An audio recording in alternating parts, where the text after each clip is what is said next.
Akhirnya, Amanda berkumpul kembali dengan suami dan kedua anaknya. Banyak spekulasi tentang kejadian yang baru saja mereka alami. Apakah itu merupakan konspirasi atau hanya sebuah serangan teror semata? Clay pun sempat membawa secari kertas yang ia bawa ketika dalam perjalanan ke kota.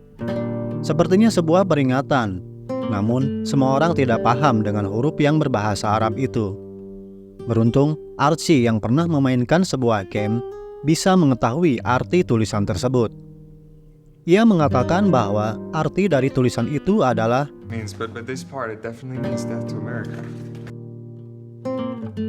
Mendengar hal itu, Clay dan keluarganya tiba-tiba saja memutuskan untuk pergi meninggalkan Scott dan Ruth. Scott sempat menahan mereka, akan tetapi Amanda yang keras kepala tetap nekat pergi menuju kota. Sepertinya Scott bukan orang sembarangan. Ada sesuatu yang disembunyikan darinya.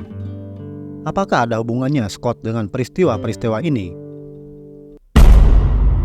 Amanda dan Clay berniat untuk pergi ke rumah adiknya di New Jersey. Namun belum saja memasuki jalan tol, mereka terhenti oleh tumpukan mobil di depannya. Amanda turun dari mobil dan mengecek keadaan sekitar. Kondisi mobil itu hancur saling bertabrakan satu dengan yang lainnya. Selintas, Amanda melihat sebuah stiker yang menerangkan bahwa mobil tersebut menggunakan sistem kendali otomatis. Clay pun berteriak memberitahu Amanda bahwa ada mobil yang datang dari arah belakang. Namun Amanda sadar bahwa itu akan menjadi petaka bagi mereka. Ia pun segera berlari dan mengambil alih kendali. Benar saja, sesuatu yang Amanda takutkan menjadi kenyataan.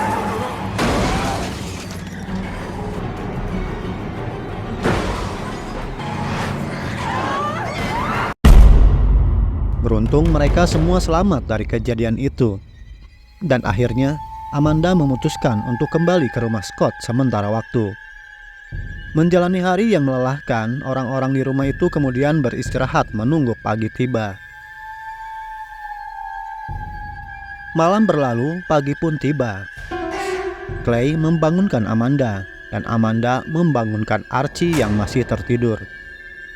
Archie sedikit mengalami demam, namun ia merasakan mual, dan tiba-tiba Archie mencabuti giginya satu demi satu. Jelas hal itu membuat Amanda dan Clay cemas atas apa yang dialami anaknya.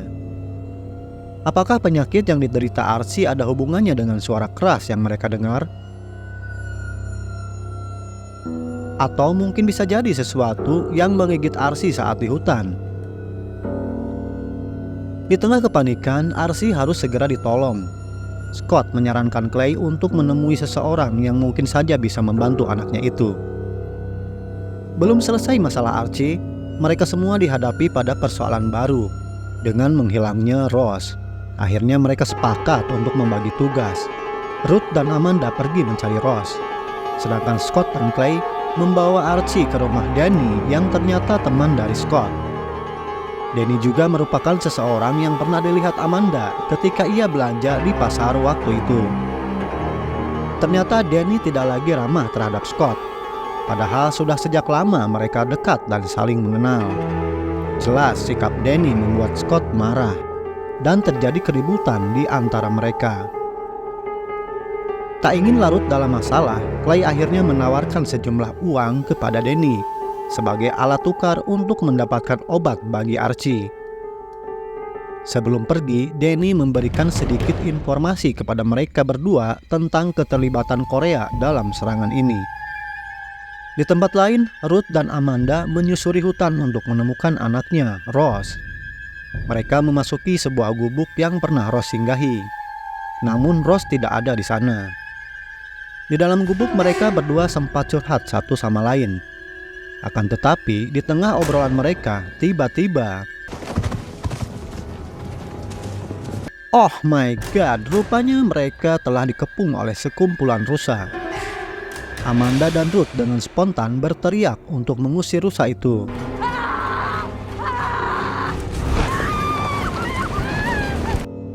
Usahanya tidak sia-sia. Para rusa itu pun akhirnya pergi meninggalkan mereka berdua. Amanda dan Ruth kemudian melanjutkan perjalanannya untuk menemukan Ross. Secerca harapan, Amanda menemukan jejak sepeda yang digunakan Ross. Rupanya, Ross telah masuk ke sebuah rumah milik keluarga Thorne.